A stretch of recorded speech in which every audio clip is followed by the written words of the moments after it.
Bonjour, je m'appelle Marc Scott et je fais une autre capsule sur la langue sur les ondes de TVC 22 de Rockland. Notre émission s'appelle « Le saviez-vous » parce que c'est possible que vous le saviez. Et sinon, ce sont des suggestions qu'on vous fait pour tenter d'améliorer la langue que vous utilisez, cette belle langue française. Aujourd'hui, je veux vous parler de la maison, de la demeure. Demeure, ça vient du mot domus. Domus qui voulait dire maison. Et c'est pour ça que ceux qui sont religieux et qui sont âgés comme moi savent que le maître de la maison, on l'appelait le Seigneur. Dominus. Le latin nous disait dominus et domus, la maison. Oui, c'est au siècle dernier, ça. Je ne vous parlerai pas de mon pape préféré, Jean XXIII, qui, lui, a fait un concile qui a changé tout ça. Alors, promenons-nous dans la maison, petite et grande, et nous reverrons un vocabulaire assez connu des espaces et des appareils. Il y a la cuisine, que tout le monde connaît. C'est là où on prépare les repas. Mon fils, lui, les prépare en mettant dans le micro-ondes. Il n'aime pas faire la cuisson. Alors, micro-ondes, c'est très bon pour lui. Il y a les grandes maisons qui ont des salles à manger aussi. Parce que dans les petites maisons ou les appartements, c'est un petit peu corsé. Alors, dans la cuisine, on a souvent une table avec 2 chaises, parfois. Alors, il y a aussi la chambre principale, et non pas la chambre des maîtres. La chambre des maîtres, c'est Master's Bedroom, qui vient de l'anglais. Normalement, on dit la chambre principale et les autres chambres. Évidemment, la chambre principale, c'est habituellement là où les parents dorment. Mais la chambre principale, on peut la prêter aux grands-parents quand on a une maison intergénérationnelle avec grands-parents, parents, enfants. Ça arrive de plus en plus. Il y a la salle de bain qui inclut habituellement la baignoire, la douche, la cuvette, des toilettes, le bidet, si on en a, et le lavabo. Il y a parfois des couloirs aussi, si c'est assez grand, des escaliers qui conduisent à l'étage ou au sous-sol. Parfois, il y a une salle d'eau. Parfois, quand on entre dans une maison, en entrant, près du vestibule, il y a une salle d'eau avec une cuvette de toilette et puis un lavabo. C'est pour les gens pressés avant qu'ils montent. Alors, c'est très utile parfois. Ensuite, le salon est appelé aussi vivoire, mais c'est pas tellement utilisé. Ça vient d'une sorte de contraction du mot anglais « living room ». On appelait ça « vivoire », mais c'est assez rare ici au Canada. Mais il y en a qui l'utilisent. Ça sert parfois aussi le salon de salle de repos, de salle de séjour. Dans les chambres, on trouve les garde-robes, que nous, on appelle des cabaneaux. Mais le terme exact, c'est un garde-robe. Et il y a aussi des commodes et des chiffonniers, qu'on appelle des bureaux. Le bureau, la commode, c'est vertical et il y a des tiroirs qui descendent, puis c'est assez élevé habituellement. Tandis que le chiffonnier, il y a 2 rangées de tiroirs et un beau miroir. Pourquoi? Pour que la personne puisse s'asseoir devant, se maquiller, etc., généralement. Mais chez moi, il n'y a que 2 commodes. Alors, on a mis un miroir sur le mur. C'est plus facile comme ça. Au sous-sol, il y a parfois la salle de jeu et le cabinet de travail. Encore une fois, souvent on dit le bureau. Alors, vous voyez, on utilise bureau souvent. Je suis allé travailler au bureau, j'ai des bureaux dans ma chambre, et mon bureau est au sous-sol, etc., au lieu de dire cabinet de travail.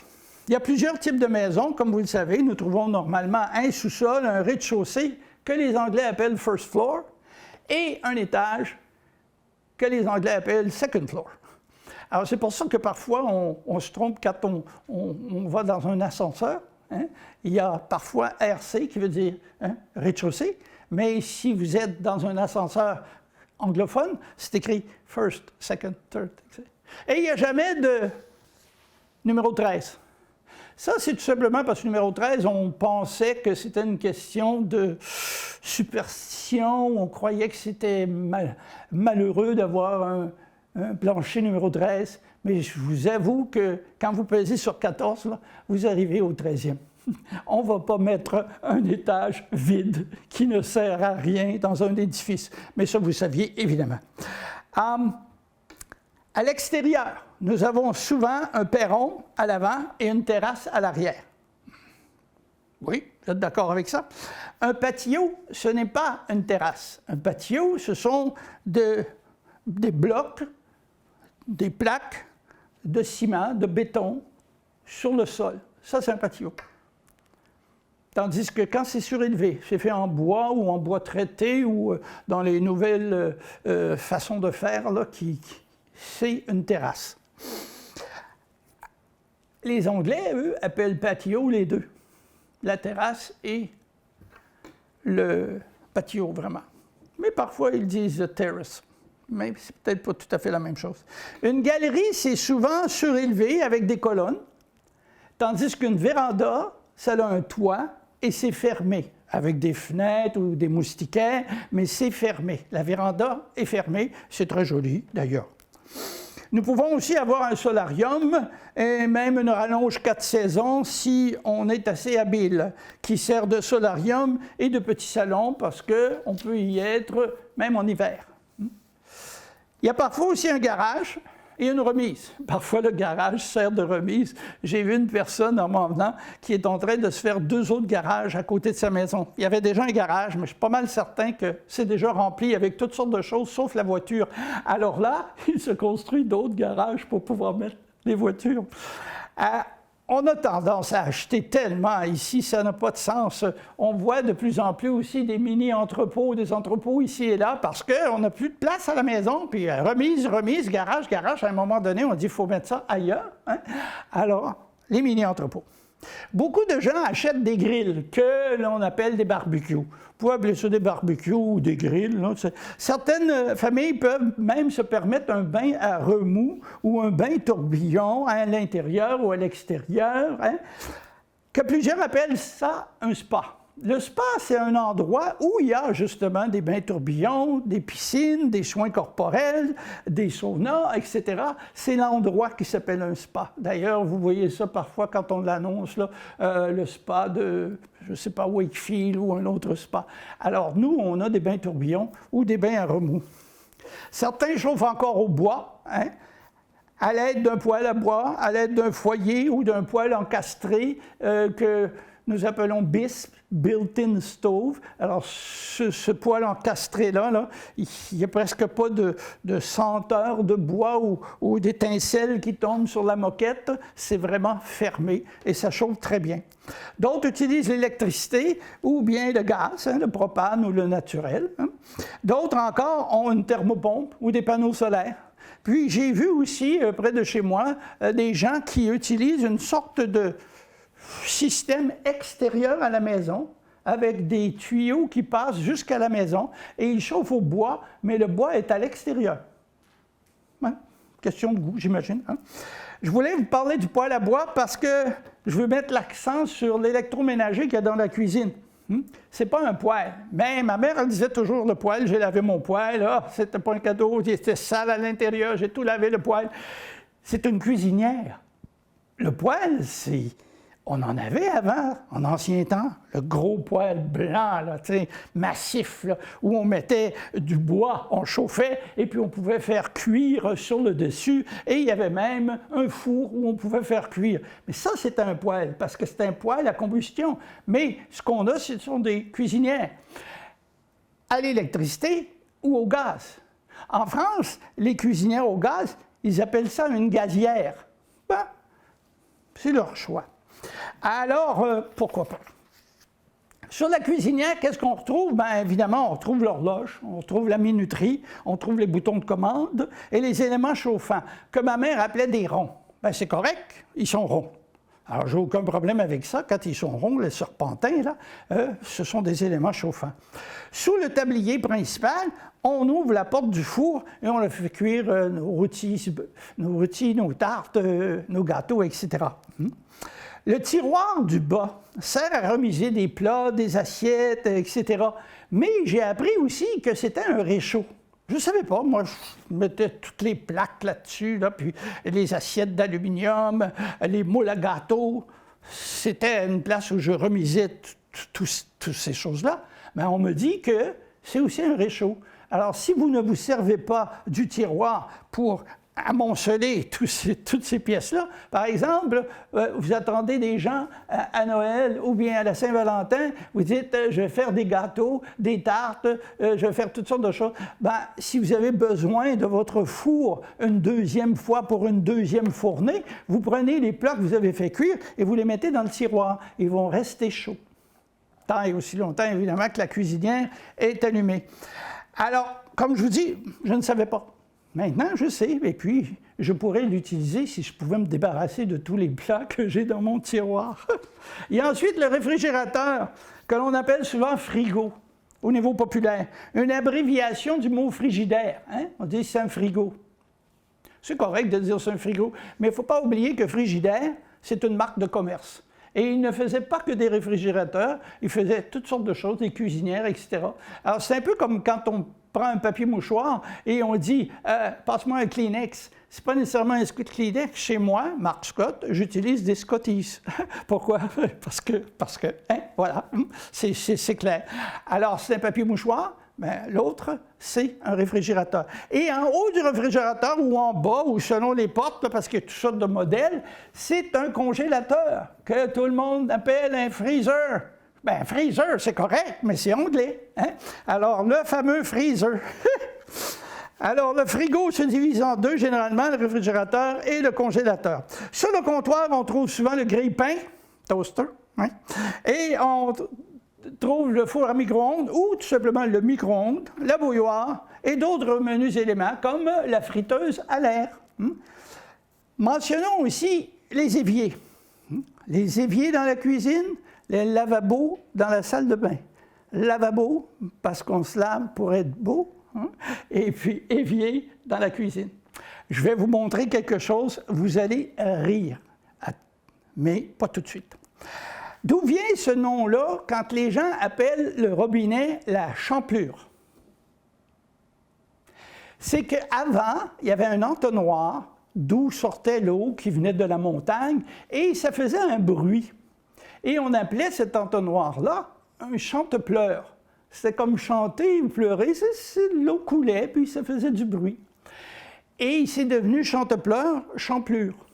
Mais c'est un robinet. Les chante-pleurs existent encore. Demandez aux maçons qui font votre brique devant votre maison, vous allez noter qu'à certains espaces, là, dans la brique, il n'y a pas de mortier. C'est une ouverture ici, une là, une l'autre. Et ça, ce sont des chante-pleurs. Parce que lorsqu'il pleut sur la brique, parfois l'eau entre les briques et puis le mur. Et ces ouvertures-là, ne les bouchez jamais, sont là pour faire sortir l'eau, pour pas qu'elle reste entre les deux et qu'il y ait de la moisissure, etc. Et ça s'appelle des chante-pleurs. Hein? Curieux, hein? Ça aussi, je ne le savais pas. J'ai cherché, je vous le promets. Alors, passons maintenant aux ustensiles de cuisine. Chez nous, nous appelions souvent ustensiles les couteaux, les fourchettes, les cuillères. Mais c'est une erreur assez fréquente. Ça s'appelle les couverts. Les couverts, vous allez me dire, oui. Tout ce qui couvre la table, ça s'appelle des couverts. Alors, on met les assiettes, les fourchettes, les cuillères, les couteaux, ce sont les couverts. Alors, on dit « mets la table ». Mais vraiment, c'est « mets les couverts sur la table ». Les cuillères se distinguent, comme vous le savez, par leur grosseur. Hein? Il y a la cuillère à thé, toute petite. Il y a la cuillère à dessert, un peu plus grosse. Et il y a la cuillère à soupe, hein? On utilise généralement pour la soupe, mais aussi quand on veut avoir une cuillère plus grosse, on utilise la cuillère à soupe. En anglais, c'est table spoon. En français, c'est pas une cuillère à table, c'est une cuillère à soupe. Hein? Bon. Ah, il y a aussi un jeu de cuillère à mesurer. Hein? Vous avez la petite, la moyenne, la grosse, la plus grosse. Oui. Les fourchettes se distinguent aussi selon le nombre de dents qu'elles ont et aussi leur grosseur. Les fourchettes à 4 dents sont des fourchettes à poisson, à dessert et à table. C'est celle qu'on utilise le plus fréquemment. La plus petite, elle, qui est une petite fourchette, là, et elle sert à manger des huîtres et des moules. Souvent, elle n'a que 2 dents. La fourchette à 3 dents, elle, normalement, devrait servir à manger des salades. Pof. Si elle a un manche plus long, ben, elle peut servir pour les fondus. mais parfois les fourchettes à fondue n'ont pas 3 dents, mais juste 2. C'est pas plus grave, hein? L'important, c'est que ce soit délicieux. Les couteaux aussi, s'ils ont une variété, hein? Mais arrêtons-nous ici pour parler des ustensiles de cuisine, tels que la louche, la râpe pour le fromage, le pilon, hein? Pour faire des purées de pommes de terre, l'écumoire, quand on met notre spaghetti puis l'eau chaude qui tombe, la spatule, pour évidemment tourner nos crêpes. La pelle, ça c'est comme une spatule, mais ça n'a pas de trou, hein? C'est une pelle. L'essoreuse à salade, hein? Et ça enlève l'eau une fois qu'on l'a lavé. Le tire-bouchon, pour les bonnes bouteilles. Le décapsuleur, qu'on appelle aussi un ouvre-bouteille. Hein? Mais il y en a de moins en moins parce qu'aujourd'hui, presque toutes les bouteilles peuvent se dévisser comme ça. Ou bien ceux qui ont le tour, là, ils l'ouvrent comme ça. L'entonnoir, évidemment, la passoire, l'ouvre-boîte, le tamis à farine, la pince à spaghetti, et j'en passe. Il y a aussi la cafetière ou les cafetières. Parce que maintenant, on a des cafetières avec des dosettes de café, Keurig ou bien Nespresso. Alors, ce sont des dosettes qu'on achète, hein, qu'on met. Et il y a des sachets de sucre et parfois des godets de lait. Ça, vous allez parfois dans un restaurant, puis on va vous mettre sur un petit bol des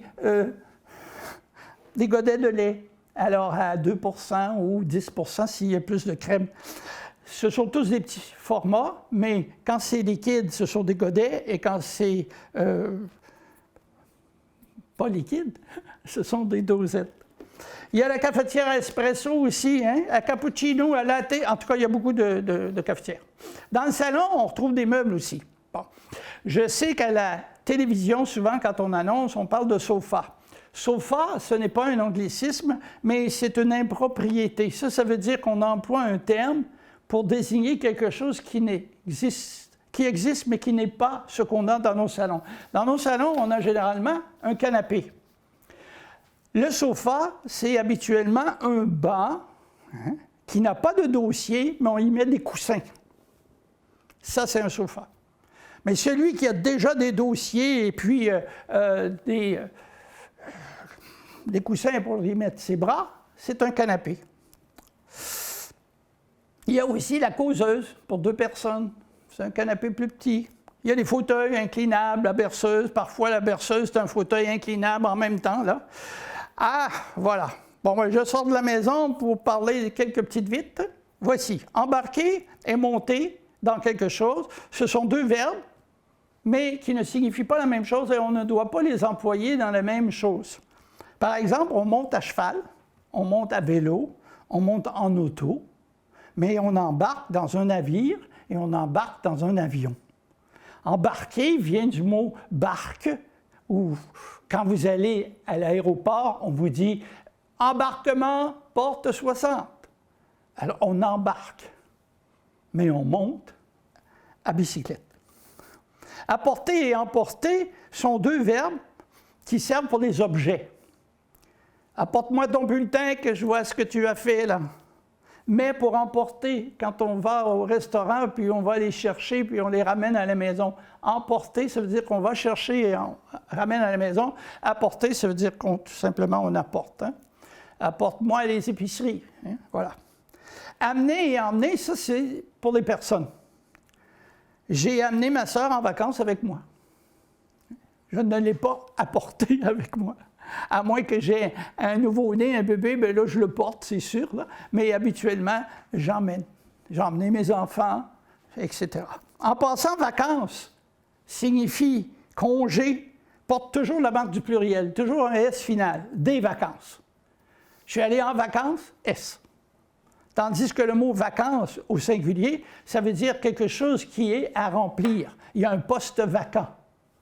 Ou bien, comme on voit quand on voyage, là, souvent, les motels, c'est écrit « vacancy » ou « vacant ». Ça veut dire qu'il y a de la place. Hein? Il y a des chambres qui sont libres.